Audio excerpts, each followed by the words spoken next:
History for Fools. What's up, everybody? Yo, what up?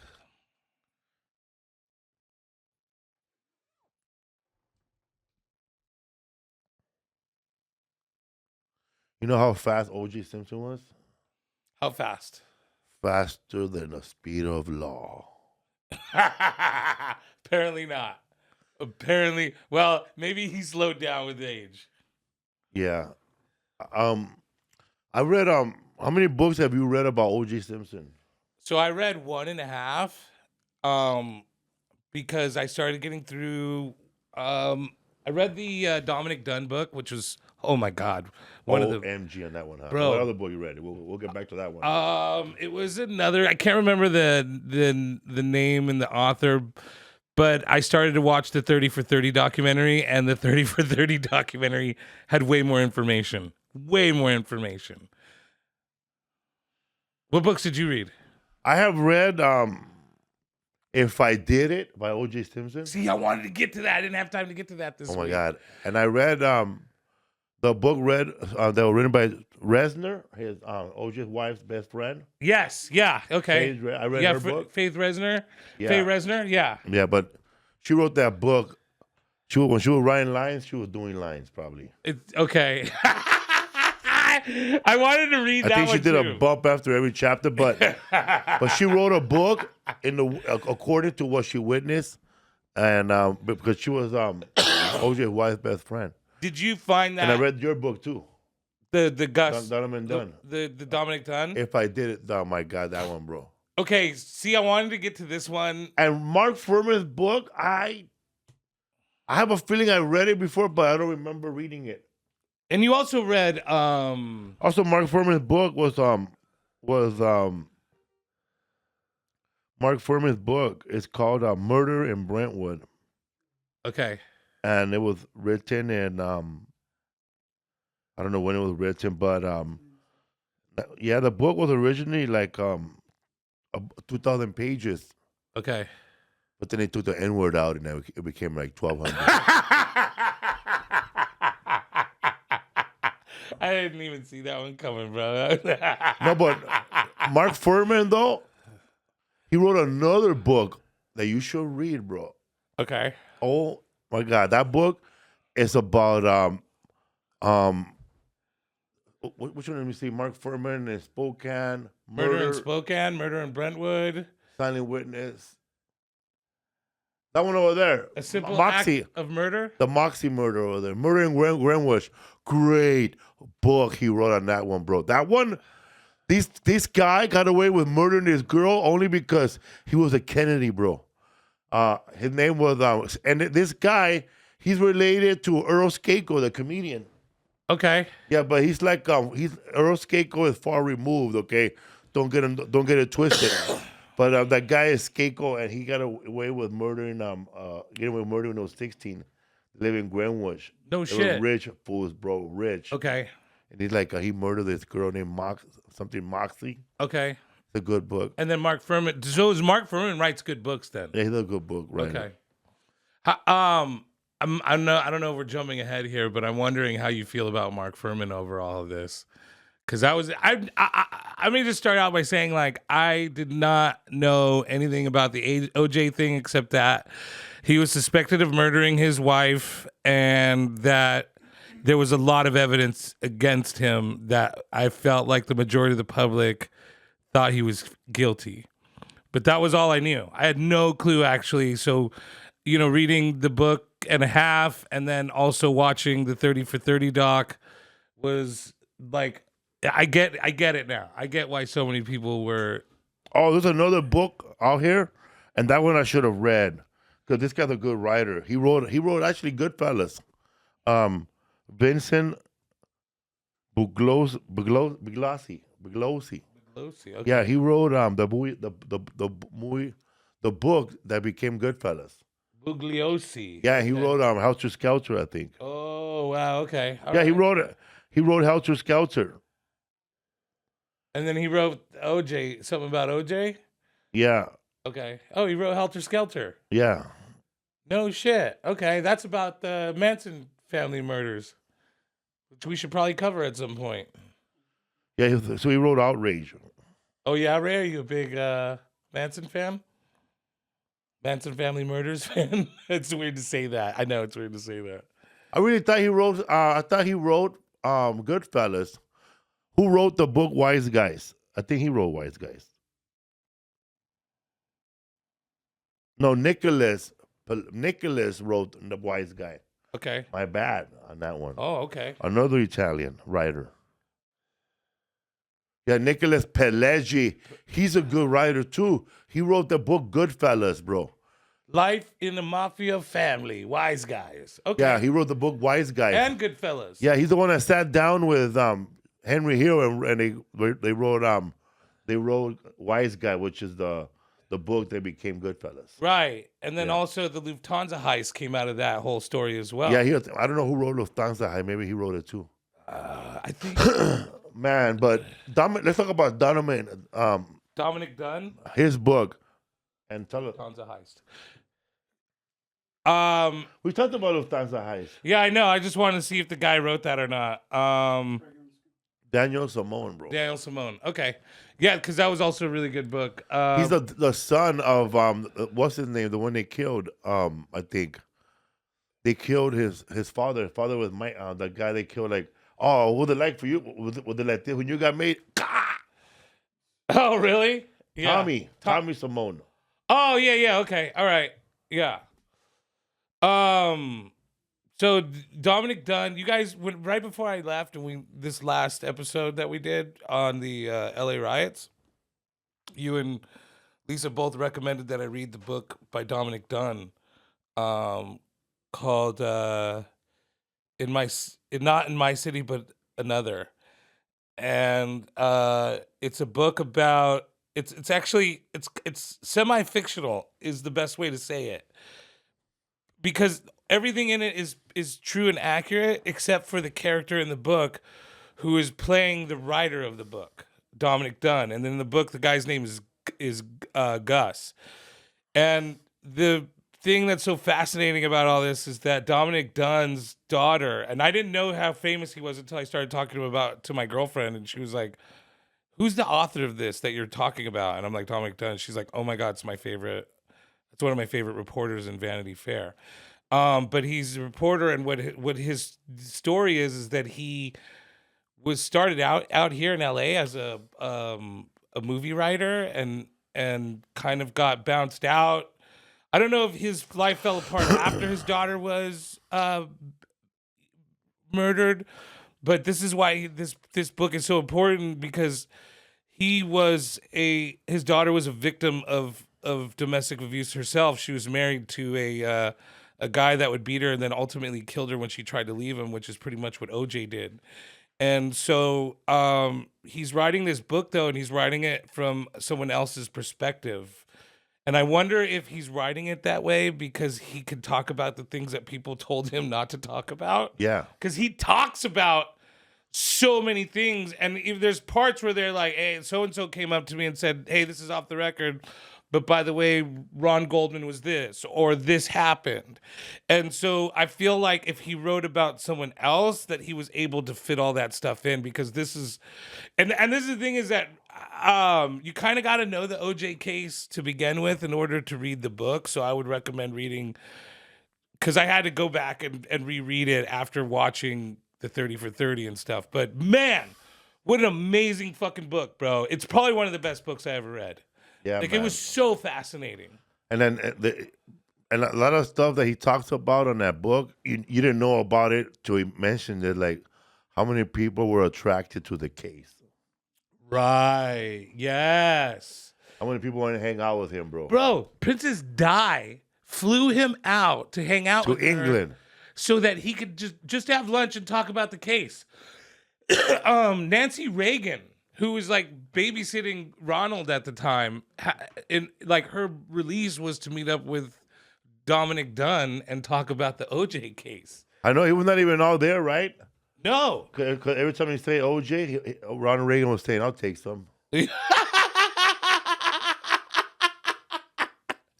don't know about that, but by then Ronald Reagan was pretty deep in it that they wouldn't even like bring him out publicly because he was like really, ailing. What's his name had a great joke about Robert Shmel had a great joke about Ronald Reagan's Alzheimer's. Okay. I love Rob So Shmel. imagine, like Ronald Reagan's Alzheimer's, he's reading a newspaper. Babe, Ronald Reagan has Alzheimer's.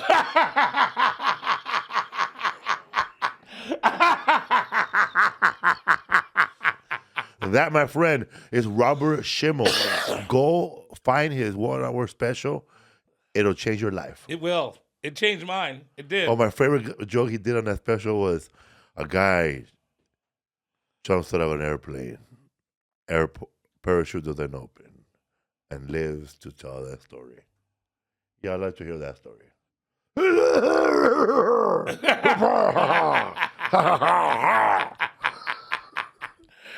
Rob Shmel is the first comic I ever seen up. He was the live. dirtiest comic that was likable. Dirty. I one of the things I like about Rob Shmel is because at the time that I started doing comedy, and even a little bit now, but not so much, people will ask if you're clean, or they demand. There's certain people like that guy in Reno that demand clean comedy, and I was like, oh fuck, did I just get into comedy at the wrong time? Because I'm not a clean comic necessarily. I wasn't at the time, and Rob had done this show where he did an interview and he talks about being a dirty comic and how it's an art form itself. Like, it's one thing to be fucking dirty and nasty, but to do it to where people will laugh and come and see you is in itself a great art form, which I really, I had a lot of respect for that guy, bro. He helped write. Did you suck Mike Tyson's dick for $1 million? Yeah. That was one of his jokes. Oh. I don't know if I would, but you can't really ask that question. But that was one of his bits. He goes, for $1 million? Yeah. I'll blow him in front of my parents. Yeah. He goes, they'll probably disown me, but for $1 million, I could afford the embarrassment. Right. That's immediately what I thought when you. I'm butchering his bits, but whatever. Right. But let's get back to OJ, bro. Okay. By the way, I'm out of OJ. Oh yeah, I didn't even notice you were drinking OJ during the OJ. Look at you, bro. You're so OJ Simpson so is from used to work at Mountain Mike's Pizza with Butch's dad, and they used to go hang out and shit. And they used to play football together. And Butch's dad would tell him, "Hey, mijo, you should get into football, Holmes." And then like OJ was like, "Mijo, we're about the same age, homie." Well, anyway, long story short, OJ went on to be a football player, and Butch's dad went on to Vietnam. That's kind of true. A lot. Well, my dad played against OJ when they were in junior college. OJ played for San Francisco State University. My dad played for Foothill, San Francisco City College, and my dad played for Foothill, which was a city college in Mountain View.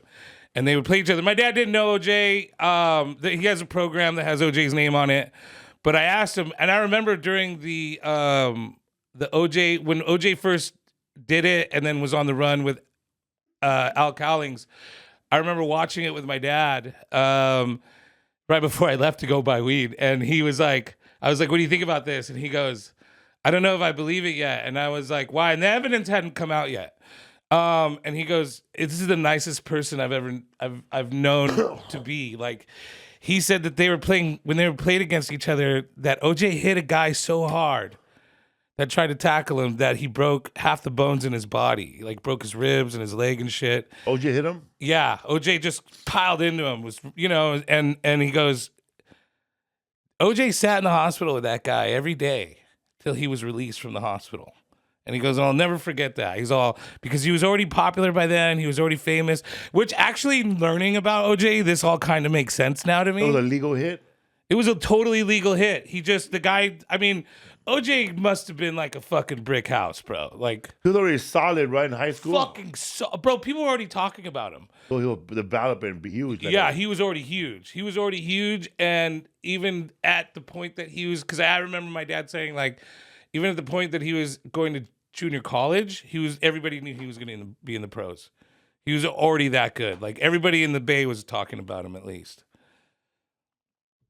But, you know, like that was the thing is that, you know, I think, you know, you look at that and you go, well, he's still in college and what a nice guy like my dad thought. But then I think that he already knew by then that he was going to be famous, or at least he wanted to be famous. So, because I don't know, man, I've been trying to figure out this whole OJ thing too, because I don't know if you remember before the murders, he was everybody's favorite. Bro. Naked Gun with that big afro. Yeah, we love OJ. Was like, I don't know, man. I remember all the kids that I knew loved him. You know, Bro, my cousins loved him and stuff. I saw him and he was in a movie with a little blonde chick. It was called Goldie and the Boxer. Really? Yeah, bro. And there was a little white chick, and she managed him as a boxer. Goldie and the Boxer. Look it up, bro. Yeah. How? See, that's the thing is I've never seen him act outside of Naked Gun 2.5. Also, he was in Roots. He's the one that got away. Get the no, he was not in Roots. Yes, he was in Roots. Was he Roots? Really? Was he OJ in Roots? Now I'm dying. I'm itching to look this up. There he is. Look, they ain't gonna catch me. Oh fuck! They really did. He was in Roots. They ain't gonna catch me. Get the fuck out of here, Bro, dude. when they saw him in this movie, they said, you know what? He's gonna be a star. That's crazy, bro. I see. I've never seen him. You've seen movies that he's in as Bro, the main Goldie actor. and the Boxer, look it up. How did you like that movie though? Which was, it was good. It's really good. He's a good actor though. He was like a slave and shit, and I don't know if he was a slave or a. There it is. So that little girl manages him, bro. Okay. Yeah, bro. So they saw him as a sweetheart right here in this movie, bro. That little girl manages him. Later on, he grows up and murders her, but look at him right here. He's all fucking beat up right here. It's a good movie, bro. It's a good movie. But you know, look how messed up his eye is. Yeah, bro. Look at that makeup, dude. So, A Fight to Make You Cheer. yeah, man, Golden. It's a feel good movie. It's a totally feel good movie. I love it. Because he's like, you know, at the end, his eye is popping out, and she's like, yeah, man, yeah. I don't want to spoil the ending, but right, yeah. ain't a part two. Okay, I think I could actually predict the ending at this point. Ain't a part two.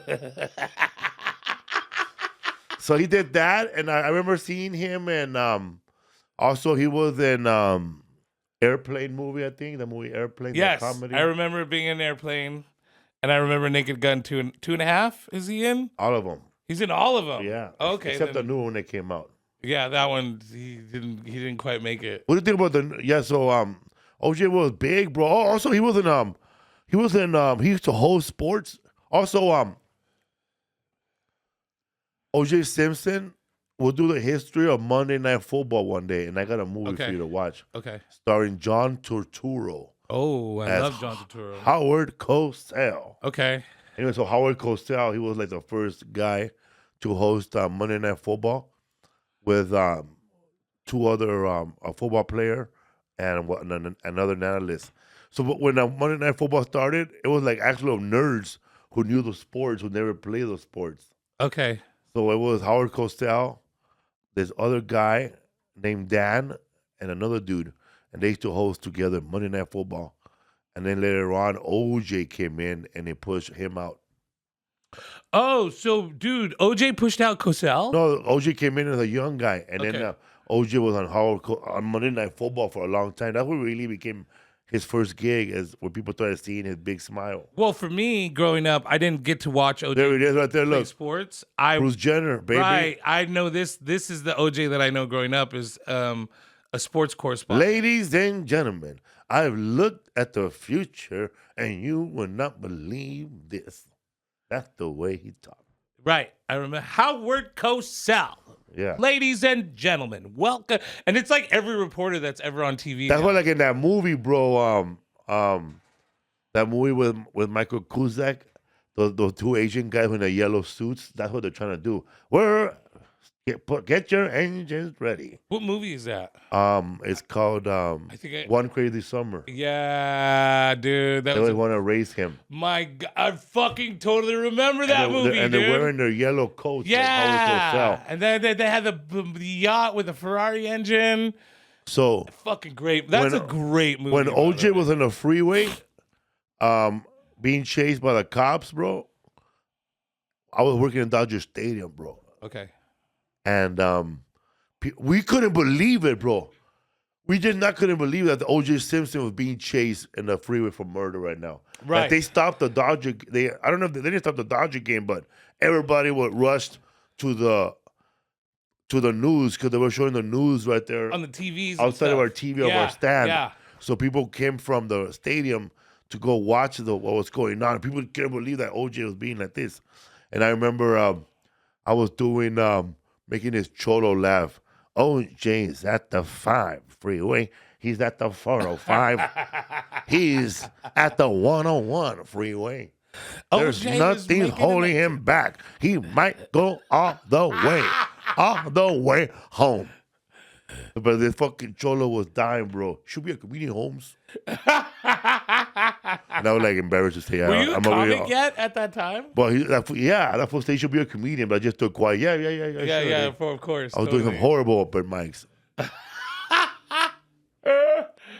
Yeah, dude. I was working. I remember that day myself. I was buying weed, and I got one of the biggest sacks that ever at the time. But I remember too. For us, it was crazy because I knew OJ on TV, like Naked Gun, right? Super lovable guy. Yeah, Naked Gun. But I mean, I watched football with my dad every day. He was all over the place, bro, like Jelly Roll. You guys have no idea. If you were not alive during that time, OJ was everywhere. He was in Hertz commercials. He was on TV all the time.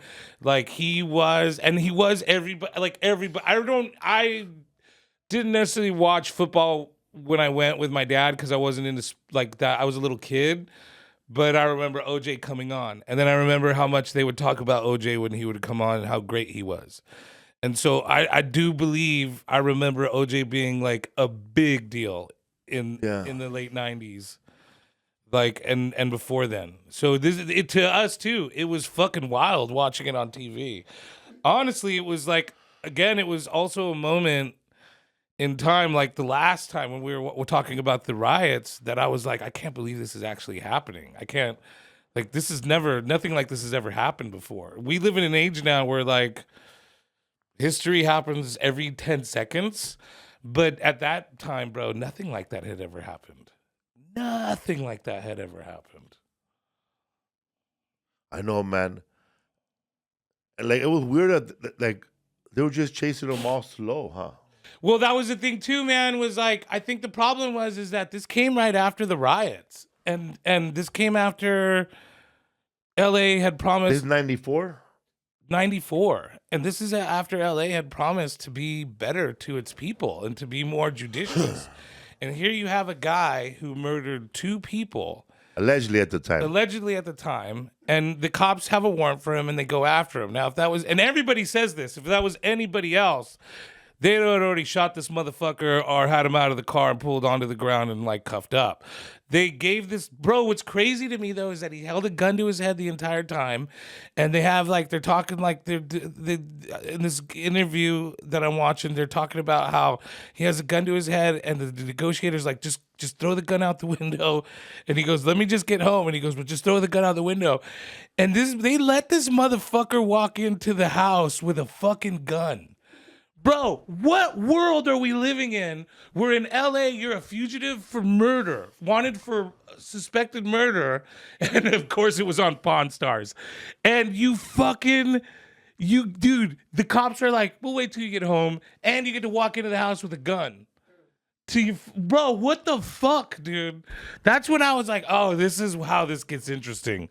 This is how this gets interesting. Bro, you know what's fucking funny? Yeah. Saw a car chase once, and I think they were. Look at that, bro. Yeah, bro. Look at that. They would have already pitted him. I seen this meme, bro, with a cat driving, bro. The other thing is, Toots is the cat. Yeah, that was SNL. Do you ever Toots is the cat? Look, Toots is the cat driving the OJ. Yes, bro. Holy fuck, I remember this, dude. That's a lot of police officers, huh? Like they could have just barricaded him and just held him in the freeway. Bro, how many times have you seen him on TV, bro? Now I live in LA. There he is, dog. Look at Toots is, dude. Toots is carrying OJ in the back with a gun to his and they head. go over the cliff. That's right. They would always go over the. Hey, but what a home! Toots is the Imagine, cat. dog, you're chilling right here. You're at home, right? Okay. You're chilling, and I call you up and go. I call you up, bro. Like I hardly ever call your ass. Like we hang out. We haven't hung out, bro, since you and I had sex with a bunch of bitches in Hawaii back in the day. Okay. But that's all we do, bro. Damage like that. Okay. Damage like that. Like Right. whoring and partying hard. But that's the extent of our friendship. You come over for a barbecue, but you never really stick around that much because you're my hardcore party friend. Okay. That's it. Right. Right? You know, I'll call you up, whatever. Call your ass up, bro, out of the blue. Man, you need to come get me, dog. Man, police.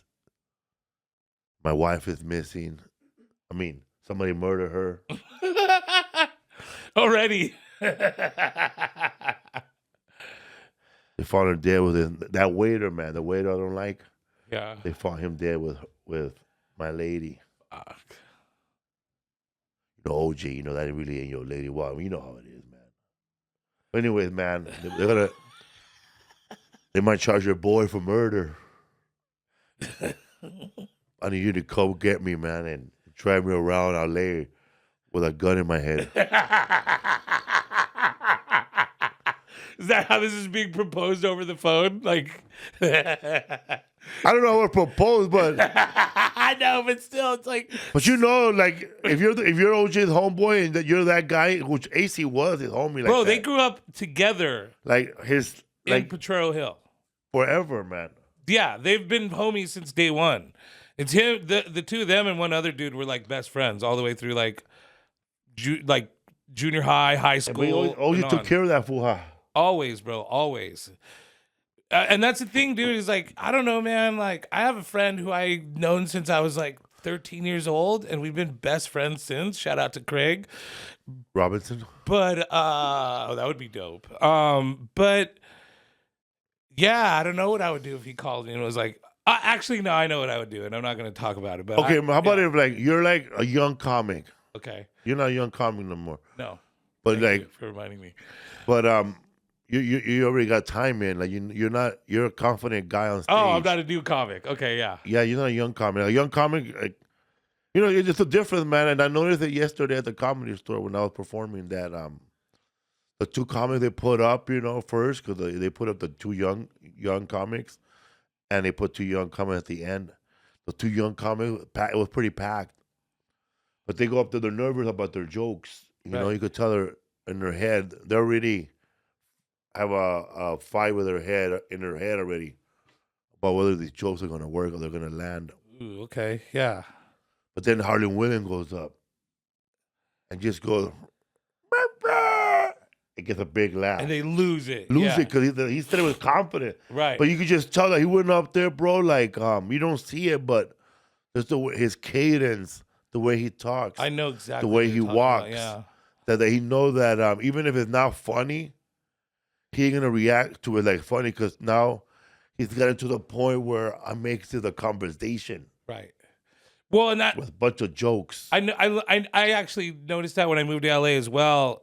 You know, because there's comics like me who are, you know, and even they're not new. I'm not a new comic, but I'm definitely not at that level yet. But you can see the difference between guys like me, and guys like Harlan or you or Bobby, who don't even think about if they're going to be funny or not. They're more or less like, how funny are they going to be when they get on stage?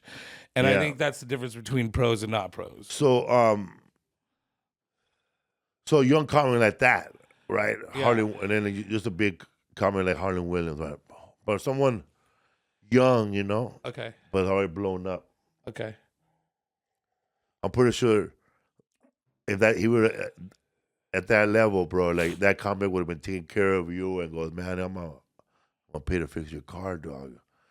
You could always have a gas and all this, right?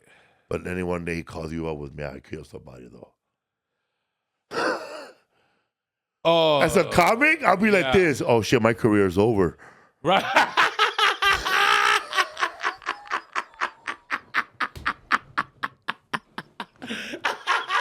Because that's our nepotism. There goes my job.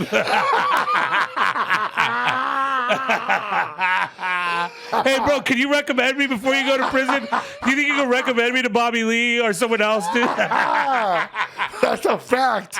As a comic, that's what I'd be doing, bro. I'd already be like, I was just thinking right now, yeah, I'll drive it, but nah. The first thing in my head was, oh man. do you think I would throw a younger comic in the bus on that one. Yeah. Hey, bro, the big dog calls you. I need you to pick him up. All right. I'll get someone to help you, bro. Hey, bro. That is something you can totally. I know you're throwing fools at all the fools. I've done this. I've definitely done something like this. Yeah. Yes. Yeah, dude. There's times where I'm like, I don't want to work for this fool no more. And I'm like, hey, man, you want to work for this guy? He'll pay you. And they're like, fuck yeah, thanks, Butch. And it's like, life ruined. But AC was down, though. AC was a down-ass homie. So that's why OJ couldn't go wrong. Couldn't never lose that fool, no matter what. Right. I bet AC was at the point with OJ where, yeah, man, I've been thinking about fucking Nicole too. They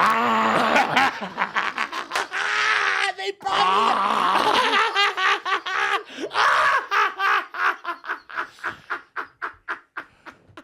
I'm about to pull my knife up, but you AC.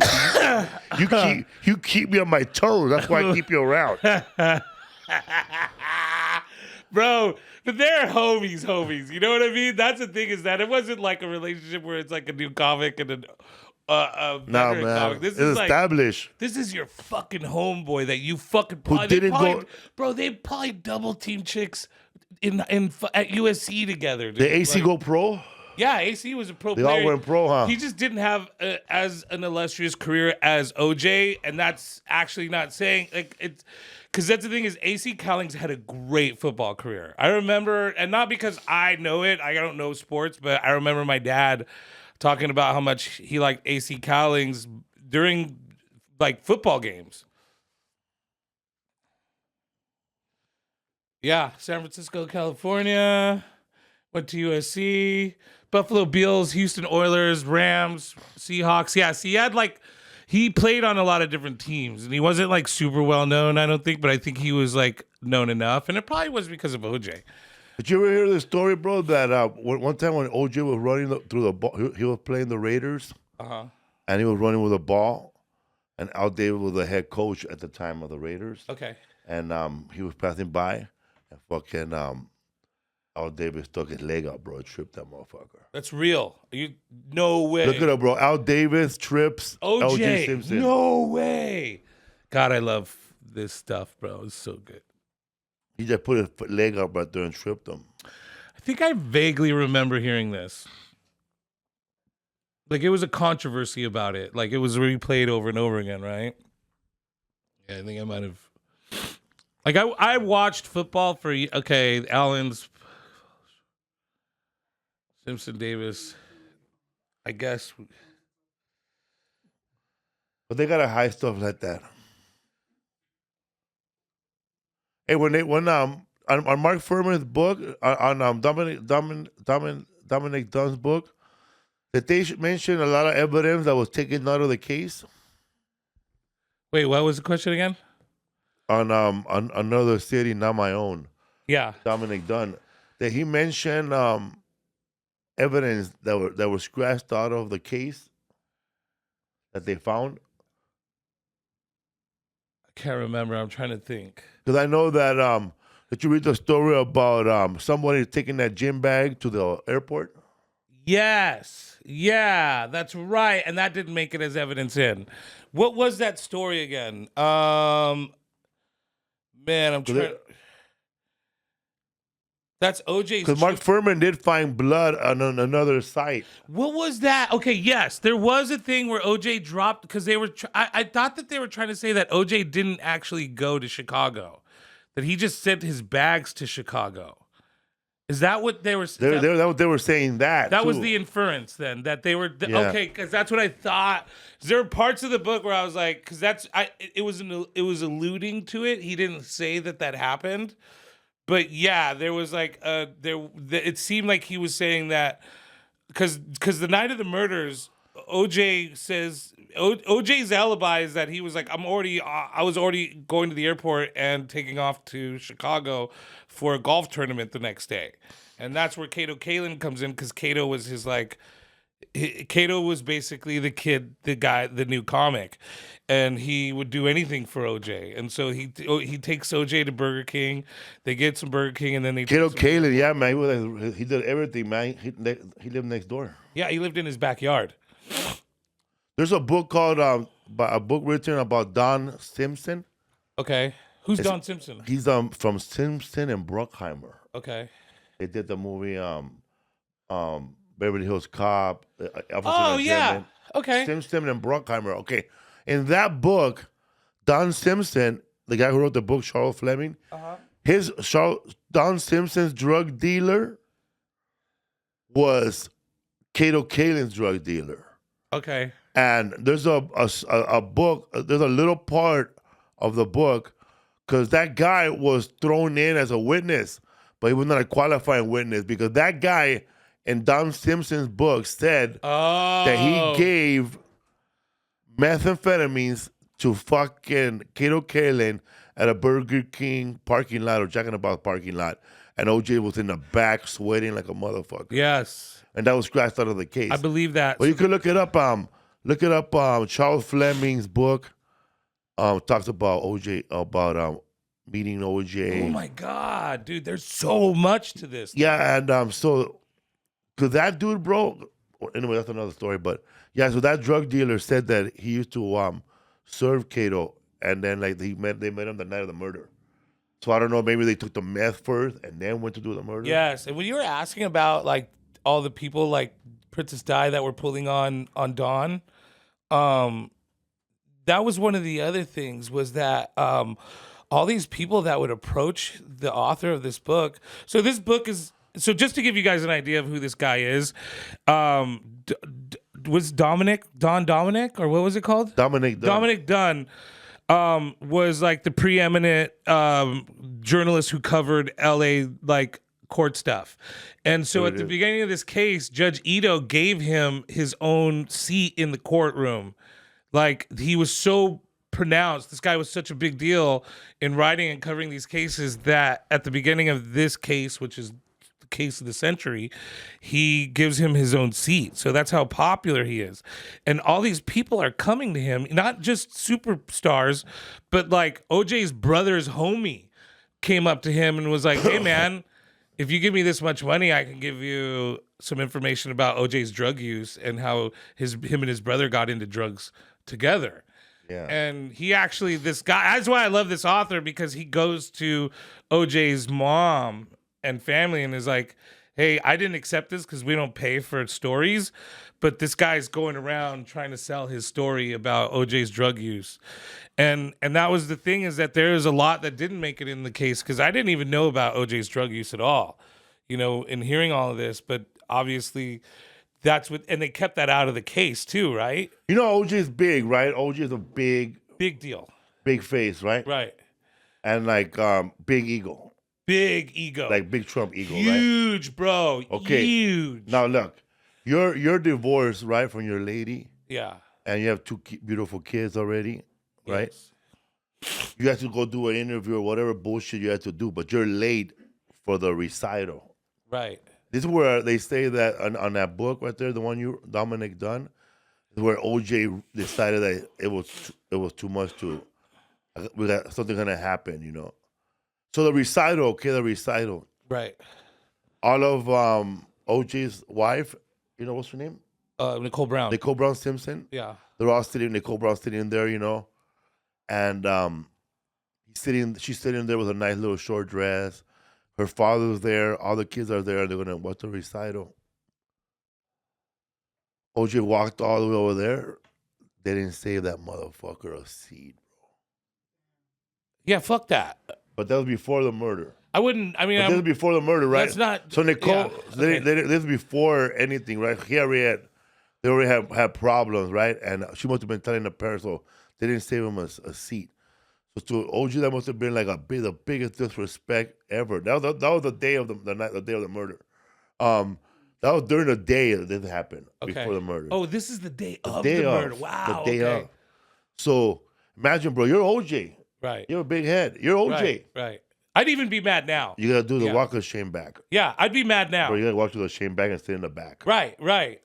And I'd be mad. Okay. But you're sitting there going, stay in the back of the bus like it's Rosa Parks over here. Right. Whatever's going on. All these white people, and you feel black for the first time. Right. Well, that was the thing, and I think that OJ was going through was that he didn't want his blackness, and he tried his very best to be white. But at the end of the day, you cannot get rid of your blackness. Like, you can't get rid of like your skin color. And I think you're absolutely right about that, bro. I think you're so fucking on point about this.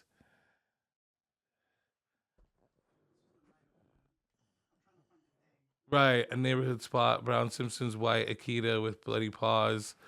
Oh, I forgot about that. Remember, don't forget about Rosa Lopez, the maid. Yes, that's right. Remember everybody. So when people would leave the room, I'm out of here like Rosa Lopez. That's right. I remember trying to get back to El Salvador. And they talked about that, but you know what's funny is I forgot that the dog's name was Kato as well. Their assistant was Kato, and then the dog that Kato had to take care of was Kato. Simpson and Ron Goldman, June 12th. Nicole Brown Simpson and Ron Goldman. There it is, dog. After attending daughter's dance recital alongside her ex-husband. Okay, so this makes sense in the way that they didn't let him in because they let him in. They didn't save him a seat. Right, but I mean they didn't let him in the group. What I meant to say was that they didn't save him a seat because by now. You know, this is the other thing, and I don't know if anybody's gone through this before, but as a man, I have. It's like, yeah, they're gonna save him a seat. Right. Okay. And that was because they had broken up a bunch of times over again. But that was when that breakup, because this is what they say this is the reason why he killed her, is because that's when she decided it's over for good. I'm never coming back to you. I'm over you, and I don't want to be with you anymore. And so I think the family was doing their best to support that. You know, but I've been there as a man where someone who broke up with me was like, we're done. Like, I had an ex-girlfriend, we broke up over and over, but then we'd get back together. And I remember when she was like, no, we're done. And I remember that helpless feeling. I cried and probably broke something against the wall in my room or something. I didn't go and murder anybody, but... That's a helpless feeling. I'm not giving him an excuse at all. I'm just saying it's a helpless feeling when someone's finally like, I'm done with you. And I think at that point, that was. But you didn't like beat her up a bunch of times to get to that point. No. And that's what I'm saying, though, is like for him, who's a rage monster, when you roll up and that's the symbol right there. That's the sign that you're done, is that you roll up and you try to sit with the family to watch your kid's recital and they go, sorry. And then on top of it, you must have been brewing, huh? You are OJ. So when you're feeling that bad, who do you call the lowest person in the world? Kato Kalin. Right. Let's hang out, doggy. Right. I was about to walk your dog. Let's go give a Big Mac, homie, and talk about it over a strawberry milkshake. So yeah, man. So now. This is how OJ Simpson described that recital scene on his book. If I did it, right? He goes, I can't believe she would wear that dress. How disrespectful! Oh, he was upset about her choice in clothing. Everything, bro. But this is what he can't say they didn't save me a seat. So they're screwing around, bro. So he focused on the dress. On the dress and But when I was like, he paints her the drug addict to herself. He paints her as a girl that went out to party. But like, the way OJ describes it, bro, you could tell like he doesn't know the drug culture. Right. Like he don't know the drug culture, so it could be it sounds like a lie to me. Because if you know the drug culture, you would know what to cost somebody who's doing drugs. Right, and you know how to describe what they were doing. Or maybe he's from the 70s. Maybe he don't know. I don't know though, bro, because you know drugs no matter what, bro. Because he was saying she's over there. She's over there with her druggies. No. Her druggy friends. No.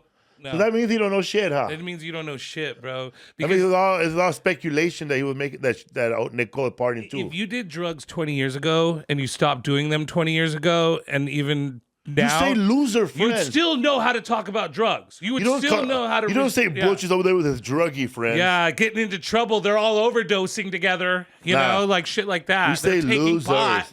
Losers. Yeah, you say, fucking dude, you're over there with your loser friends doing all kinds of fucking stupid drugs, you dumb bitch. That's how I would say it. But she said druggies. Oh. Bro, I just gotta show you this, bro. When they got to the murders, when they got to the point where OJ is there with Nicole and he's having an argument with Goldman, he says he makes up a guy that was there, bro. Oh, Kenneth was there. Oh, that's my homie that put that in my pocket, not me. That kind of thing? Well, the night in question, here it is, bro. The fight of my life. The night in question, bro. Here it is. Gotta find it. Hold on. Is that Cuba and Johnny Cochran? That's a horrible OJ, huh? He needs more. Cuba Gooding Jr. is nuts. I'm sorry, I love Cuba. You're great, bro, but. Here we go. You can drop the key in the mailbox, but run out before the gate closes, okay? Okay, he said. I took the key out of the ignition and removed all the keys. Anyways, supposedly he was there at the. OJ puts himself at the murder scene, bro, in his book. Okay. With his friend Charlie and having an argument. And then he went blank, and I had blood in my hand. And Charlie went crazy. Oh, this is the guy that did it with him, supposedly. This is the guy that he's like... You want to play it again? Yes, please. This is crazy, right? Okay, now I know what you're talking. Yes. Isn't that crazy? Bro, because that's the thing, is at the end of the documentary, that guy goes, yeah, if I were to write the book, though, I would say that there was someone who did it with me. Which means... Rockingham, who was closer, but his property ran parallel to mine. Get inside without running the risk of being spotted by the limo driver. I was going to have to steal onto my property through the Watts place, and I knew just how to do it. I looked down at my lap, at the bloody bundle, then over at Charlie. You're going to have to help me out here, man, I said. Charlie turned to look at me. His mouth was hanging open a bit, and he was breathing kind of funny.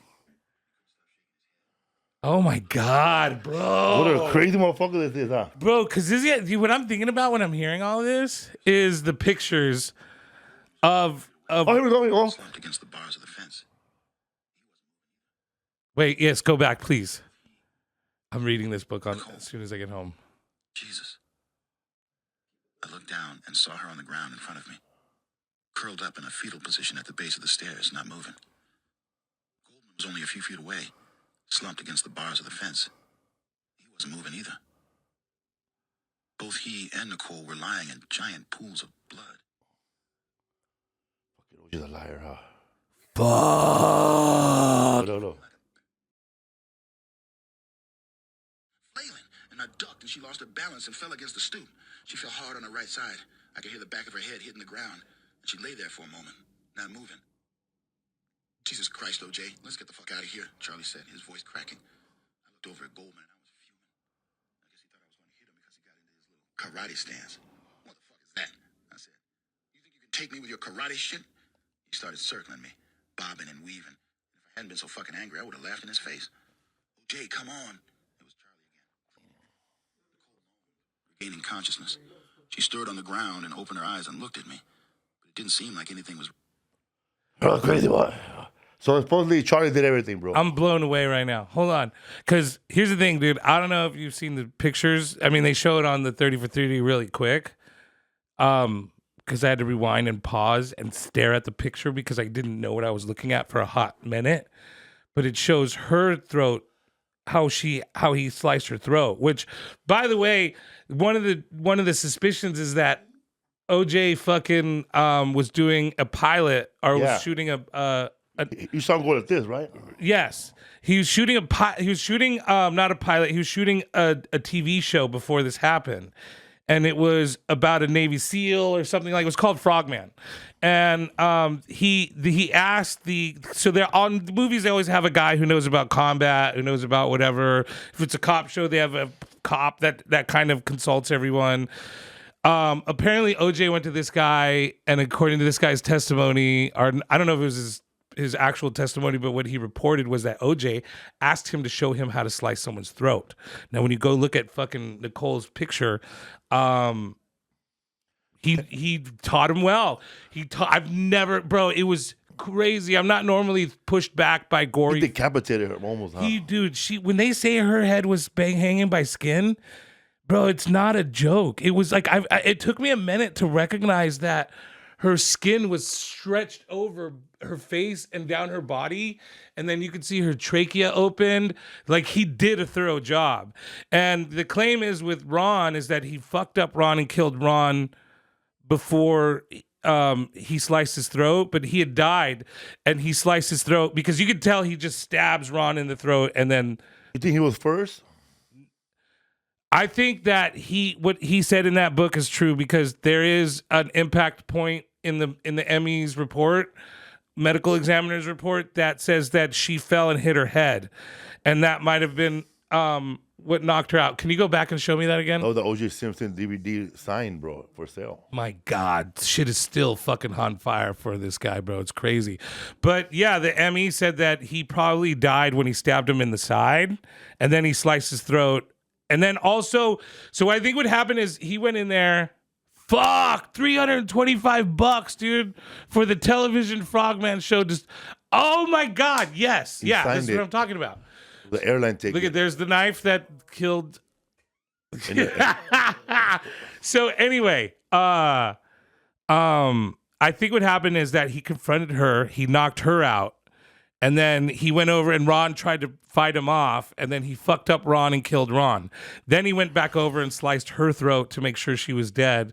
Then he went back over and sliced Ron's throat which is why there's footprints everywhere, because he kept going back and forth, and just from the like examiner's report alone, you could tell that he went back and forth a couple times to at least make sure that they were dead. I don't know what he was doing, but in the report, he went back and forth a bunch of times. If I was OJ, I would have said this, bro. For my excuse for the bloody hands, I would have said, "I'm sorry, man. OJ, how'd you get your hands cut?" I was trying to open a pack of scissors.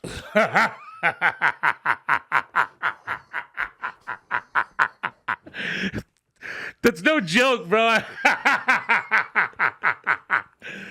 You trying to open a pack of scissors, bro, or a screwdriver package? Yeah. You gotta rip your finger. You gotta rip your fingers to get the scissors. To get the scissors. I've had those 3-packs. And it's all right here. Yes, dude. That's why it's such a good joke right now, because you don't have scissors anyway. Yeah, you get it. But man, it's crazy, bro. Because like, if you read like that Dom Simpson book, you read Dominic Dunn, you read OJ's book, you read the one by Faye Resner, and you put them all together, bro. It's like, oh man, it's hard to believe this guy. You read all those books too, right? So you were, because that was the thing, was you were into this way before we, you know, because this is, to me, what's hard, bro, is that we got to work on the next subject. And I want to finish. Yeah. I want to read.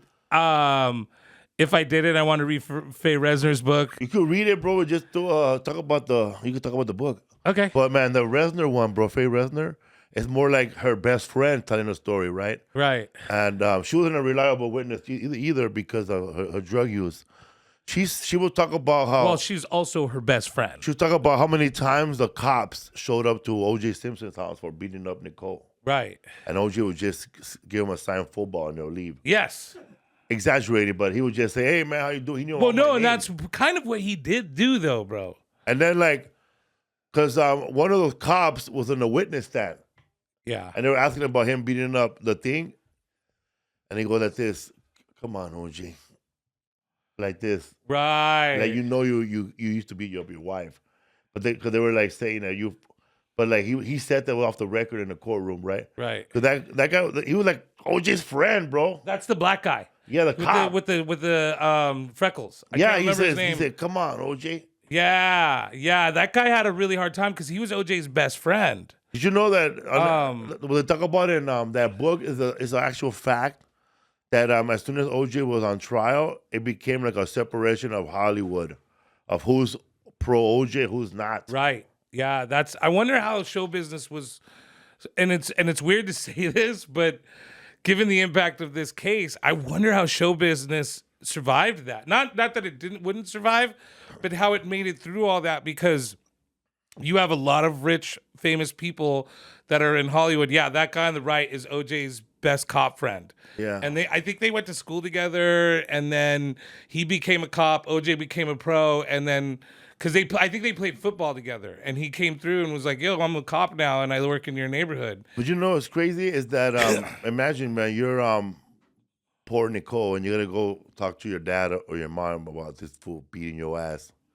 Well, this is the other thing I know. But, Yeah. And then but OJ already poked everybody in her family up with positions where they could make money. They all got jobs. Lots of money. And then, like, hey, how you gonna talk about the fat cow over here like that? Right.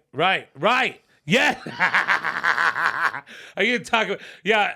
That was the thing, is that Nicole's dad, I don't know, it seems to me like a bad guy, because she goes to her whole family and is like, "Hey, he's beating me. I need to leave this relationship." And the dad's like, "Well, you need to work it out. You need to go back there and work it out then. I don't know what to tell you. We all got jobs with this guy. So go." And so there was a time where she wanted to leave, but nobody would let her out. The crazy thing is that she said over and over to her friends and people, "He's going to kill me. And then he's not only did she predict her getting murdered, she predicted him getting away with it." That's how charismatic this guy was. That's how fucking good he was. That even his own wife knew that she was gonna get murdered by him, and that he was gonna fucking make it out. There was during the trial, they were trying to find so much bad stuff around Nicole for the defense, right? That they had this crazy story, and I read about it that somebody in Nicole's family, third or fourth cousin, they were a witness to a mobster. They were the witness that put some mafia guy away. Oh, really? So they thought it was retaliation, bro. Anything. Get bro. the fuck out of here, bro. Get the fuck. That's the thing, is like, anything, right? This is a weird case, bro, because I do feel for black people in America at this point, and them wanting some justice for their own. But at the same time, bro, that's the thing, is that you hear shit like that. The defense was crazy. The defense is like, I now wonder if all this smearing stuff that we're watching now, where someone brings up something about Donald Trump, or Donald Trump brings up about someone else, all this smear campaigning that we're watching, I know it's been happening for years, but it's at a fever pitch now. And I wonder if those tactics were learned from watching the OJ trial. Bro, let me tell you, OJ trial taught everybody how to be a lawyer, because all the other lawyers knew that they gotta look good, bro, because they're gonna be on TV, because they've been in everything's televised. They done press release. Marsha Clark never done that. No, she was looking like a fucking WBA coach and shit. Please show Marsha Clark in 1994, bro. There, yes, dude. That's when they were trying to make her look good, bro. But she looked like a coach when she first popped up. Now she looks like a Karen, but she totally looked like a coach. Holy fuck. Okay, not only this, right? I don't think Marsha Clark has ever tried a trial like that before, because no, she hasn't. My father has been he went to prison for DUIs, and then like he's watching the case. No, esta Marsha Clark está cabrona. Because she threw my dad. My dad said that she sent that fool to Mira Lomas for too many DUIs. That's fucking. So funny. she was doing like traffic shit, right? Bro. Yeah, before they brought her in. All right, so they brought her in. All right, Judge Ito, his wife's the LAPD. How can you mention that shit in the beginning? Well, from the get-go? Yes. And she not only that, She's a cop that used to fuck people up with Mark Ferman. Right. But they didn't move. The thing is that they the defense, and again, I think this was a smart move by the defense. He went to Marshall High School, by the way. Bro, he looks like one of those BG kids, those Korean kids that are pretending to be the Bee Gees. He looked like some comic that's gonna tell you can't go up. Fuck, bro. Because this is oh my God, dude. But your sign says we cater to everybody. Yeah, so we cater, but we don't pander. I think they didn't remove Ito because they knew, I wondered why the defense, who went after everything, who played the race card, who did every tactic, the low down dirty tactic they could, even according to Shapiro. I wonder if they left Ito in there because he was kind of he was like wanting to be a celebrity himself. He was a fucking star fucker himself. Well, Arsenio Hall had the singing Itos, remember? Right, yeah. The dancing Itos. The dancing Itos. But there's a part in Dominic Dunn's book where he goes, he's given a choice to keep covering the OJ trial or go interview Princess Diana, who she's asked him for a second time to come back and be interviewed by him personally. And, this is a guy who had nothing when he first started out. So he's like, these are amazing possibilities for me. And so he's like, but I don't know what to do because I don't want to leave the case. And then someone recommends that he goes and talks to Judge Ito. And they're like, besides, he loves that shit anyway. And this kind of gives you an idea of what kind of judge Ito was. So Dominic Dunn goes to him and says, hey, I want to keep my seat in your courtroom, but I need to go do this interview with Princess Di. And Ito goes, absolutely, go do that, but let her know I said hi. And which is what was predicted for him by him to do. And then even Princess Diana asked about Judge Ito, and he said to say hi, and she goes, of course he did. And so they knew that Ito was this guy that just wanted to be a star as well. So I always wondered why the defense didn't go after his association with the police department. Look up Mark Ferman gets into a fight at Pico Aliso housing projects. Oh, no shit. That's the other thing is, okay, dude, here's the thing, bro, is like, you read Mark Ferman's book. You know this case way more than I do. It's weird, bro, because I don't normally feel bad for police officers. I'm not a guy who goes out, I'm not necessarily a cop hater, but I've been fucked with by enough cops that I'm not necessarily going to defend one. And I kind of felt like he was taken out of context. Obviously, he was racist and said racist things, but I do feel like he was also taken out of context. I in a way that I felt bad is that he goes, I finally reached a point in my life where my career was where I wanted it to be. I had a wife, I had friends, I had a life that I was living, and I was happy for the first time. And Mark Ferman talks about his background, how he was never accepted because he kind of grew up really tough and didn't have the right upbringing.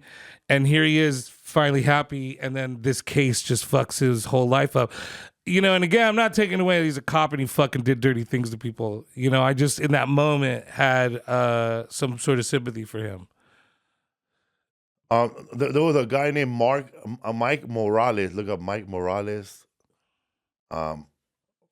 This fool was they were looking for bad stuff to talk about Mark Ferman. Right. So they're looking for all his brutalities, bro. They went through all his police records.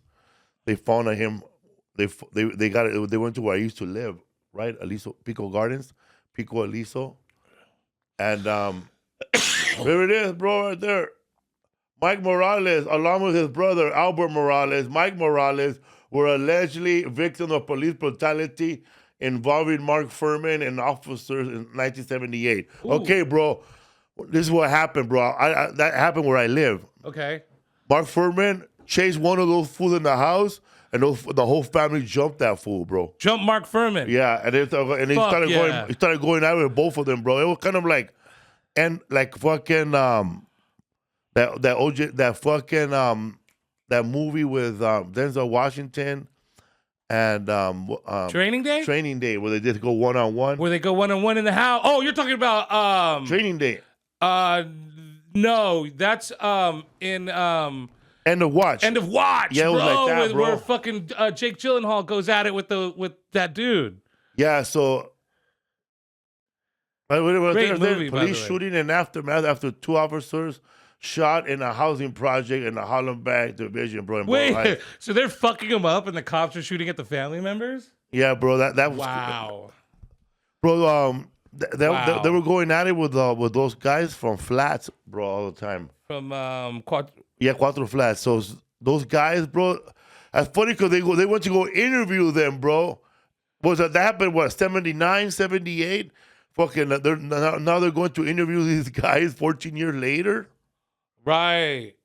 Yes. Oh, so they're Also, the cops the police, the news didn't care about this police brutality when it happened. and then now they care about it because But now it that you're did trying happen. to defend a murderer, let's Right. bring it up again. Right. Nah, but that fight, bro, was crazy because that fool tried to run home just like OJ tried to drive home. drive home, but they didn't. That fool ran in there, Oh, they bro. didn't. He got They into didn't his close. house. They didn't close the door on time, bro.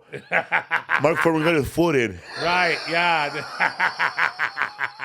Wrong move, bro. Yeah, man. So yeah, that was a mean ass fight, They bro. fucked him up, bro. I swear to God, all my life I thought I made up that story, but that really happened. So we That started- really happened, dude. You were old enough to have a little- remembered it if you saw yeah. it. You a know, little and kid going.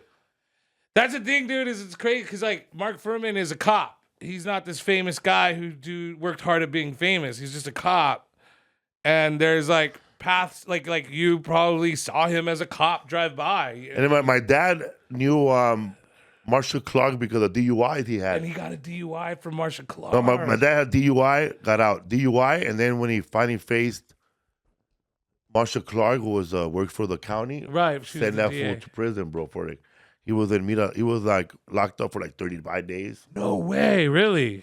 From Marsha. You know, that's the thing is in the book too. He was like my dad was basing his non-murder trial was a DUI to an OJ trial, thinking that Marshall Clark was gonna screw him.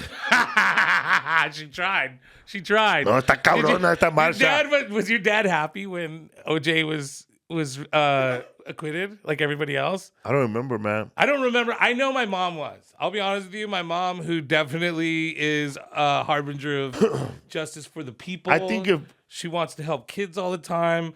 I remember her being, yes, he did it, but yes. I was like, wow. I think when OJ got off, I think if he would not got off, I don't think nobody would have rioted. No, I don't think there would have been a riot either. But they would have been ready though. I think that there would have been like someone would have tried a riot. There would have been an attempt, but I think the city was, I think because at the time that's what they were worried about. And like, there's a moment where you see all the horses lined up, ready to fucking pounce if the rioters come in, and then when they say the verdict, all the horses skid back because of the abrupt noise. But I think that they don't understand people of LA or of any hardcore city is that if you riot like the way they did on 92, you're going to take a few years off. There's going to be some time. No one wants to get back into that shit. So I don't think there would have been a riot. So we need another riot, bro, to get cops to relax, huh? We already had a riot and it didn't fucking go well, but When OJ was found not guilty, I was acquitted, right? I was working on Wilshire and Highland Avenue, and Johnny Cochran's office. I was working in the You same were working in the same building? Yeah, I was working for Whacking Hut Security oh, Company. you were a whack. I was a Whack and Hut security They're guard. whack, huh? Whack. You know, Whacking Hut, bro. they had a lot of contracts at airports. Yeah. They were TSA before TSA. Well, they used to be. So they fucked up and let those terrorists in with those blades. I don't know if they were at the time. In Houston, they were. Were they really? The biggest office was in Houston, Whacking Hut. So when I was with Whack and Hut, I started with APS security. You wear a hat? Yeah, I had to wear a fucking hat, like a bobby hat. And then we went over to Whack and Hut. Whack and Hut took our company over, and it was worse. It got way worse. It was like a shitty job. That's fucking crazy, bro. You were in the same building as Johnny Cochran. Yeah. So they had a 24 hours watch on his office and the building, bro. Oh, because he. So, Yeah. so I was into my death building, threats. bro, as a dispatcher, bro. I knew where all the security guards were at all time. So were your guards guarding the building, or was the company in that building? Our company was already in the building. Okay, yeah, So yeah. then Donnie Cocker said, well, we got Whacking Hood here. Let's get some armed guards. Right. So they stood up with their little hats with their pistols. What happened to the Nation of Islam guys? I guess that was just for TV. That was just for TV, I guess. Yeah, there was not even a bean pie nearby. There's so much to this case. So this is what OJ did after he got acquitted. He put together a big, lavish, not guilty party that nobody attended in Las Vegas. And I thought that was that part of the book and that part of the 30 for 30 and that part was like the most darkest shit ever, bro. Like, how you gonna throw a not guilty party for the murder of your wife? That's the thing. Is the most. That's the darkest, hardcore shit I ever heard in my life, bro. That you have, like, you don't go home. Your somberly. kids are alive though, right? Your kids are alive, and their mom's gone. Nicole Brown Simpson's alive. A mom are alive, dude. And he was locked up for over a year. And you gonna throw a victory party with bitches? Right, bro. Right. Well, that's the thing is that I think at this point, even everybody knew that he did it. There's a mention that, so at some point, because he's doing like that pimp video with the girls with the titties, and he's doing all kinds of ridiculous shit, and someone's at that party? No, but this is after the party. This is after he's been acquitted. And like he's wilding out, he's doing all kinds of drugs, and someone's like, bro, you need to chill, bro, because people are watching this. And he's like, 90% of the world thinks I'm a murderer. Who gives a fuck if I do this shit now? And he just went fucking. The best part of this whole thing actually is, to be honest with you, because Ray, our sound guy over there, asked me what was my favorite part of the documentary, but my favorite part overall of reading everything was the post trial, because OJ just went fucking completely nuts after that and was like partying and fucking shit up, dude. And he had to like leave Rockingham, and they tore Rockingham down, dude. Crazy, dude. When that case was happening, I used to go with I don't know if it was Rodrigo or Ivan, somebody, bro. We used to get real high and do the OJ run. What is the OJ run? That we'll start blazing from Rockingham and then going to Nicole Brown Simpson's on Balboa, on Bundy and Wilshire, on Bundy. Yeah. And then time it, bro, and go back to see if you can how long it takes. No way. Impossible. Really? Yeah, the trip was even if we do it now, like it's longer than it takes. In the middle of the night. In the middle of the night, you could do it, bro. But that's it. Yeah, in the middle of the night, it's simple. Like there's nobody around. Right. Yeah. Also, if he was speeding, even faster. Right. Is he trying to say that he was not there, right? Or yeah, he tried to say it. I don't think people understand though. Like, I know that people know that Los Angeles has traffic, but you have no clue how fucking trafficy this place is. Also, from Rockingham to Bundy, not a lot of traffic. It's all service streets. Oh, okay, all right. I didn't know how close they were to each other. Yeah, you're gonna get on the freeway. You're not even. You just go from Rockingham all the way down, which is kind of worse. And you hit Bundy, then right. you go to her house. But surface traffic is really bad in LA, like really bad. 2 a.m. when it happened, midnight. Yeah, you're right. No, you're right. Totally 2 a.m. It totally could have been. You know what's crazy is that I don't think that waiter was dating Nicole. No, I don't think so either. He was just dropping off sunglasses. I think OJ knew him too. I think he was a family friend. I think OJ knew him. I think OJ, when he saw him there, was like, "Oh, so you're the one fucking my lady," and probably fucked him up. But I think fucking poor Ron was just delivering her mom's glasses, not even her glasses. Friend zone like a motherfucker. Friend zone, hardcore. He was hardcore, a good man. dude, he was a good looking dude. Amazing Luna. Shout out. You know, have you met a lot of crazy people in your life that have their own theory about the OJ trial who don't live near the area or nowhere near California? Everybody has used it, bro. I was in I forgot where I was, right? And there was this guy with a ridiculous coat, right? It looked like that coat from the Magic Color Dream Coat. Oh, they like what was it? Yeah, I know what you're talking about. But this guy's a big Technicolor Dream Coat. Yeah, he had a chain of steakhouses in that area, and his claim to fame was, and you gotta give it to this guy, bro, because that's what you call marketing. he didn't let OJ Simpson in his restaurant. Yes. And it hit the news. Bro, there were people that were like, we did not, like, we don't, like, there were things like that where they're like, we didn't serve OJ, and that was their, like, thing of publicity. But his golf club, like, had a sign that said, we kicked OJ out. I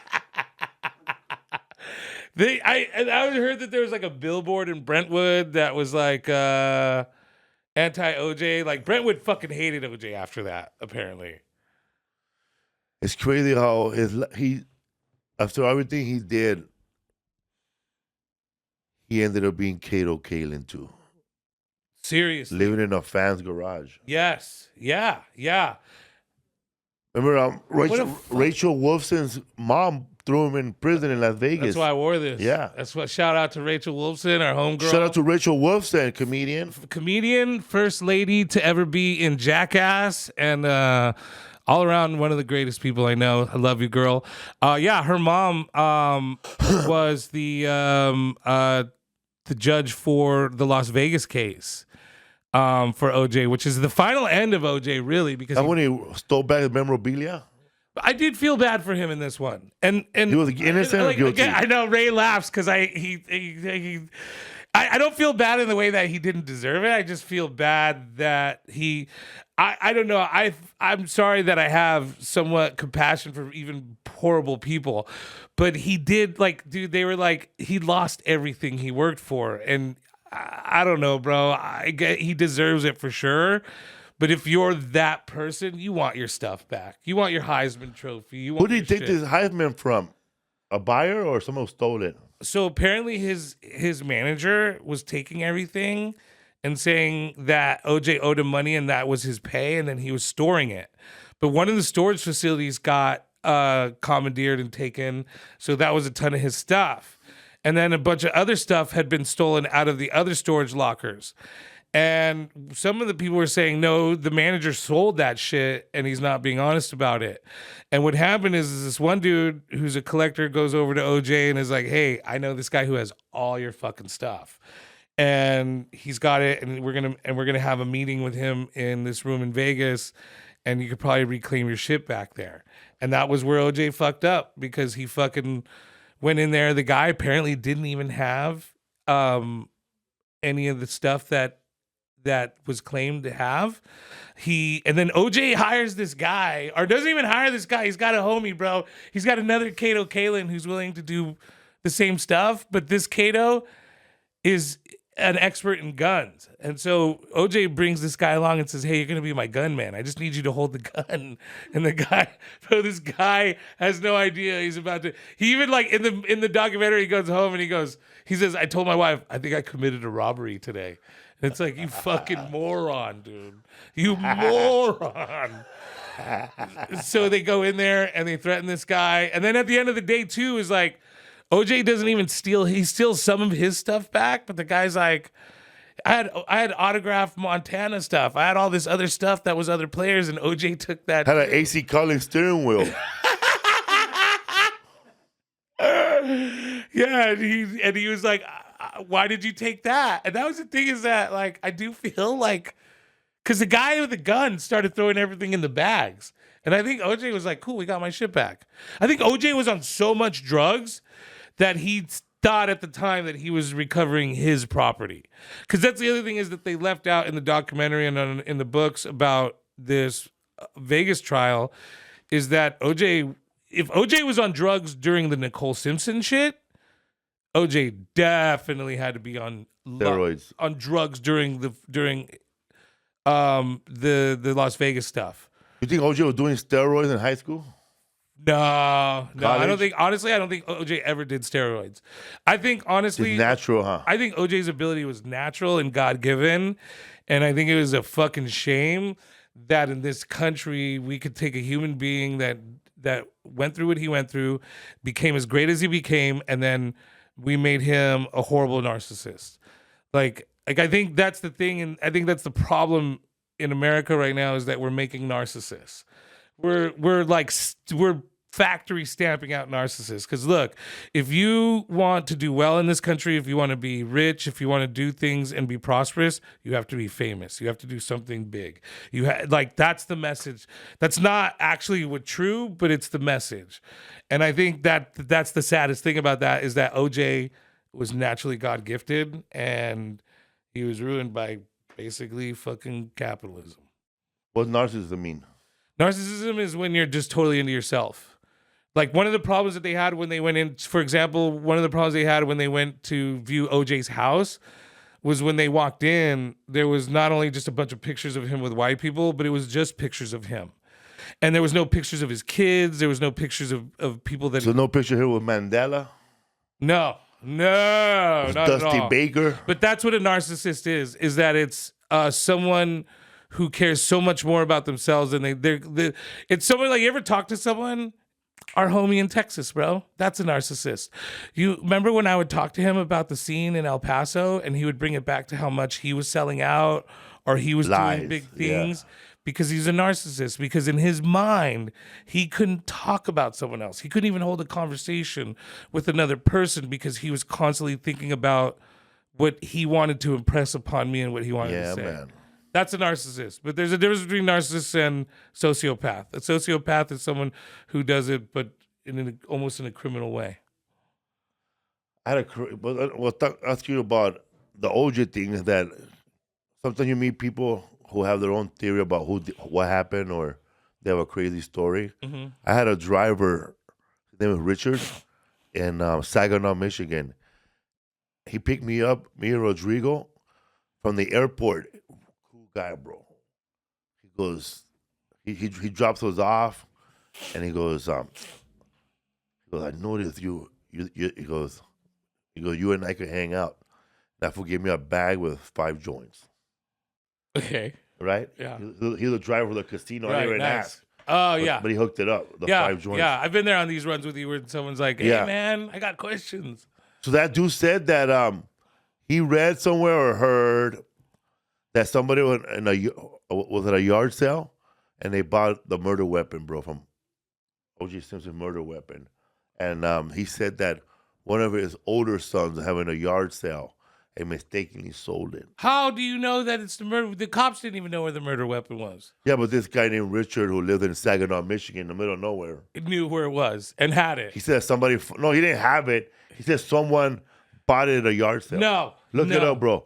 Did someone buy the murder weapon in a yard sale? Because they didn't recover a murder weapon, right? The theory is that he flew to Chicago and dumped the murder weapon there. I thought he dumped it in a trash can at the LAX.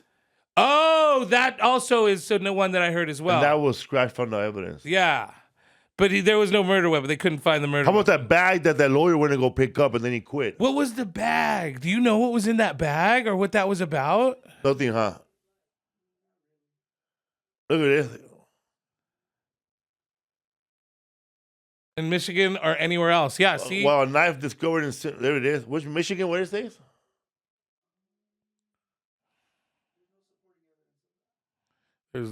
Yeah, you know, it's funny, go to Michigan. So that guy was basing that story on what there, bro? Michigan. Right, yeah. And I was in Michigan. And that makes sense in the way that, because he flew to the Midwest, supposedly. Because in my mind, I thought maybe he got rid of it because back then you could fly with knives on the plane. You could put a plane in your fucking carry-on and fly right across the fucking world with it. Nobody there was a Bruno Magli footprint, right, at the murder scene? Yeah, the shoes. The shoes. That was the other thing, was that, dude, in the civil case, it's a little different because you have to testify. You know, like in a criminal case, if you commit a crime, you're not compelled to testify against yourself or at all. Yeah. Right? But in a civil case, you have to give testimony. And that was the thing, was that this stupid fuck was giving his own testimony. And what did he say? What's that? Yeah, he pretty much was like, yeah, I mean, he was having so much fun with it. That's why he lost all that money. That's why he lost, because he lost everything of that kid being stupid? Because he was being stupid. Like, he was taking it as a joke. And the other thing is that he's just being serious, bro. Come up with an amount and give it to them and stay quiet. So in a criminal court case, when you're being viewed by your jury, your peers, they have to find reasonable doubt in order to let you off. They have to find reasonable doubt, meaning like, I reasonably doubt that this happened because of this reason. In a civil case, it's preponderance of evidence, meaning that if there's just 51% more evidence than there is 50% evidence against that he did it, then he loses the case. And that basically means the jury sitting there is going to judge you by your personality, because that's what they're going to go off of, how you acted, how you behaved. So he was cocky in that trial. He was cocky. He was acting like a fucking total shit stain, dude. I mean, I watched a lot of the video. There's some of it in the 30 for 30, but there's a ton of it on YouTube. Like almost the whole entire thing is on YouTube. How much he has to pay back? He had to pay $33 million back. He didn't have it up. He didn't have it. And then the other thing was he tried to find loopholes around it. So the Goldmans, the Browns, I don't know, because there wasn't a lot of involvement. The Browns didn't show up for the case that much, but the Goldmans were all over this. And Ron Goldman's dad was basically like, that motherfucker's going to look over his shoulder and he's going to see me there for the rest of his life. And so they tried ways to get money away from the Goldmans, and they still weren't able to. The Goldmans go right after him. My favorite one is the book that you like, the If I Did It. Yeah. So they let him, because I read, so the 30 for 30 kind of makes it seem one way, but then I heard in a different way that they knew that he was meeting to write a book and that he was going to write a book. But that Ron Goldman's dad was like, let him make the deal first, let him work everything out, and then we go after him. And so that's what they did. They let him write the book out, they let him make the deal, they let him do everything, and then Ron Goldman's dad seized the deal. And then that's why when you see the cover, it says, if I did it, it's right in the eye. It's small. Let's make it as small as possible. And then in the corner of the book, it says approved by the Ron Goldman family. And I fucking love that, bro. That's a fucking G move right there, bro. Because like for once, OJ got so desperate that he was like, the only way I could make money now is if I tell the truth of how I did it. He did a pay-per-view, remember? He did it. Well, he was going to do a pay-per-view, but it got canceled because he didn't realize that people were going to hate him after this. I think that's the crazy thing too, is that OJ thought, well, if a court of our jury of my peers finds me not guilty, then that means that the rest of the world's going to find me not guilty. OJ, no, fuck no, bro. Everybody knew that he was guilty, dude. And that was the thing too, man, is that I think like, cause that was like, that was said by that one juror in the 30 for 30, where she was like, you could tell, she didn't necessarily say she thought he was guilty, but she was all, I didn't say not guilty for him. I said not guilty for all the black people that had suffered at the hands of police before that and that had never gotten a fair case. And that says a lot. OJ did get a fair case, huh? Huh? A real fair case. Huh? OJ didn't get a fair case, but in the way that it helped him out. It wasn't fair. I honest to this day, bro, what's sad is that we call it the OJ Simpson case. And what it should be called is the Nicole Simpson, Ron Goldman case. More than anything, it should be called the Nicole Simpson case, because it's sad, bro. This lady wanted out of this life. She wanted to get out, and she knew that she was going to be murdered by this man, and she knew that he was going to get away with it, and he fucking did, dude. And to this day, bro, she still kind of remains unrecognized compared to what OJ is and who he is. And that's the thing, is that you could never look at Nicole Simpson and what she did with her life. You could never see what she was as her own person, the beauty that she probably brought into this world, what she created, whatever. You're never going to see what her potential was even when she was alive, because it's so fucking covered by this man, by this guy and what he did, dude. Like, I think there's a lot of things. He was older than her, huh? I think he was a little older than her, but I'm fairly certain older, they're the bro. same age. I'm not sure. He was older. Look it up. How much older was OJ than Nicole Simpson? 12 years older. Yeah, man. Well, okay, yeah, that's a fucking whole ass decade right He there. was grooming her. Wow, bro. Remember, she was 19. How old was Nicole Simpson when OJ met her? When OJ Simpson met Nicole Brown, she was 18 years old.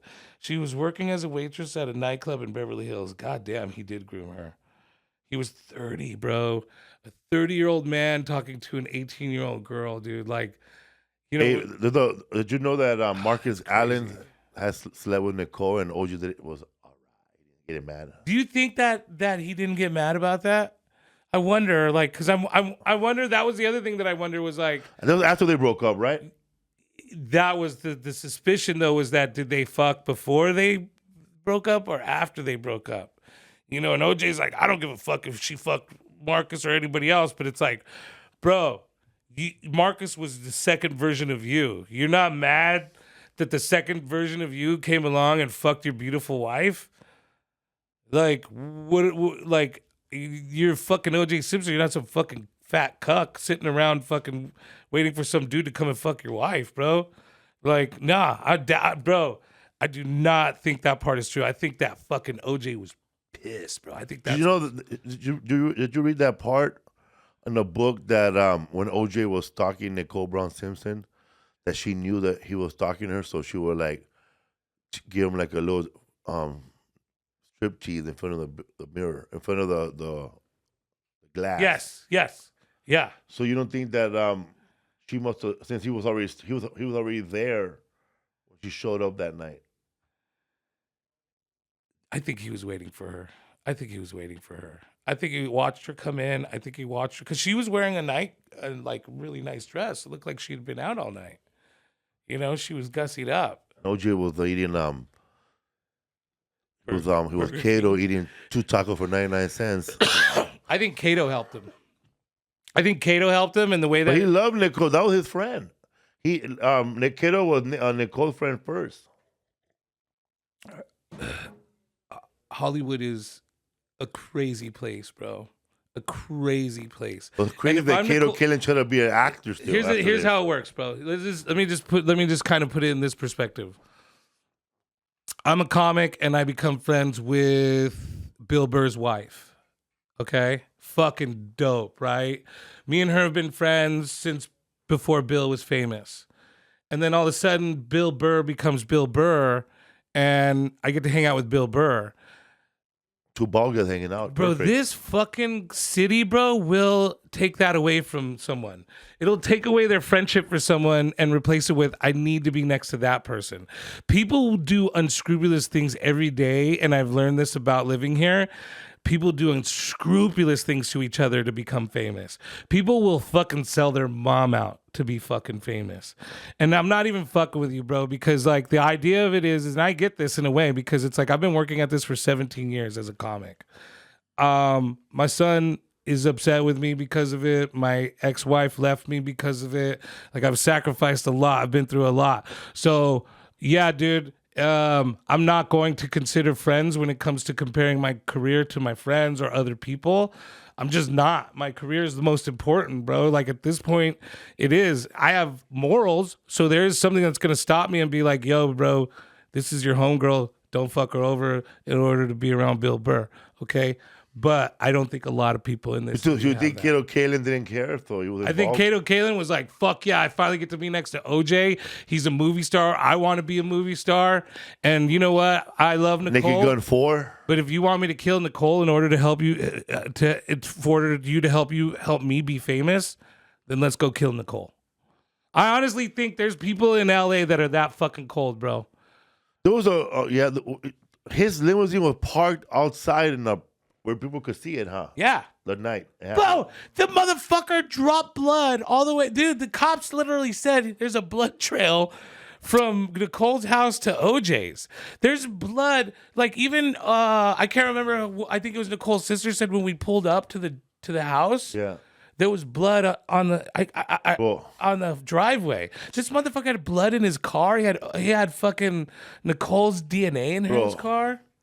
Paul Rodriguez was at in 1996. I was at the Latino Laugh Festival in San Antonio, and Paul Rodriguez left San Antonio to go watch the boxing fight, big fucking boxing match between Oscar de la Hoya and what's his name?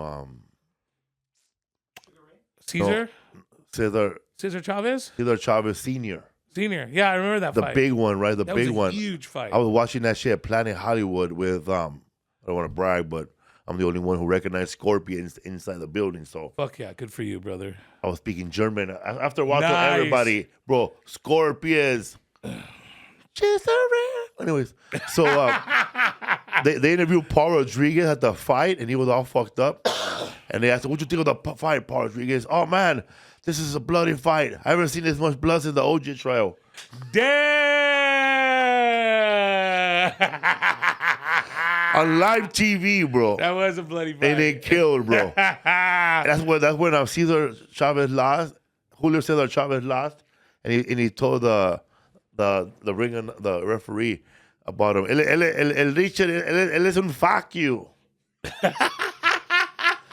And then Paul Rodriguez had a funny bit, bro, about the OJ trial. He goes, "Man, I don't know about you guys, man, but I'm Mexican, man, and when you stab another guy, the other guy runs." They don't stand there and say, "Me too." Yeah, exactly. So there was two guys. Right, totally. So Paul Rodriguez saying there was two murderers, bro. I do think so too. I do like, and OJ even says it. And that's the thing is like, you stupid fucks. Like I feel like OJ saying like, you dumb fucks. But you say that OJ was training to be that mercenary though. Maybe he knows how to do that big ass Swiss one like they do it in the movies. He did, but you still have to have someone to corner Ron. You still have to because here's the thing, bro, is like if I'm watching you dump your girl out onto the ground and I'm Ron Goldman and I'm not Butch Escobar, 6'1", 260 pounds. I'm Ron Goldman, who's like a little guy. I'm fucking running, dog. I'm not gonna fight OJ. I'm not gonna stand my ground. And I don't think Ron would have stood his ground. I think Maybe he seemed like a nice guy. He didn't know what happened. Maybe he thought that they were both attacked. Oh, that's also a good. Because if he think that they were both attacked, and then they only did find one set of prints and footprints, or at least from what I've heard. It was fast, Tom. OJ's a fast guy. Fast guy, bro. He's fast, and that's the other thing is that Ron Goldman was cornered when Ron was murdered, because that's when you said the joke by Paul. My brain goes immediately to logic. I don't know why it does that, but my brain went, yeah, but Ron was cornered. He had a fence to his left, a fence behind him, and a tree to his right, and he couldn't get out. So, and then you have this huge, and again, OJ's huge, you guys. He's huge. He's a fucking massive human. Football players and basketball players are massive people. So, like, even to me, I'm a 6'1", like I said, 6'1", 260. OJ would tower over me, So, like, yeah, I don't think Ron's getting out of that corner. If OJ goes over and knocks out fucking Nicole, 6 feet 2 inches, bro. 212 pounds of muscle, though. 212 pounds of muscle. All muscle. All muscle. Lean as fuck, baby. You go, OJ. Yeah, he fucking probably The only fat on him was a bag of AC Collins neck. Bro, he knocked out Nicole. And fucking Ron was like, "What's up then, dog? You want fuck? That's my homegirl." And he's like, "All right, bitch." And even actually in the book, because I did read this excerpt, he goes, "You little ass can't do shit to me." And he walks over and he corners him. And the medical examiner points out that there's pock marks. There's like slices in his cheek. And what they think that OJ was doing is holding him by his neck or his throat. And was like, "What are you gonna do? What are you gonna do, you fucking bitch?" And it was just poking him in the jawline with the knife. It's funny. He's kind of tall too. Whoa, they were the same. Okay, yeah, all right. This definitely changes how I feel. Also, OJ is not at 212 at the time of the murder. That 212 when he was like lean. When he was lean, football. But he's still like they're still about the same. So he's probably stronger though. Right. It's about me and you. Like if me and you were to go at it, one of us is bigger than the other. I gotta have a sword to move that fast. But I'm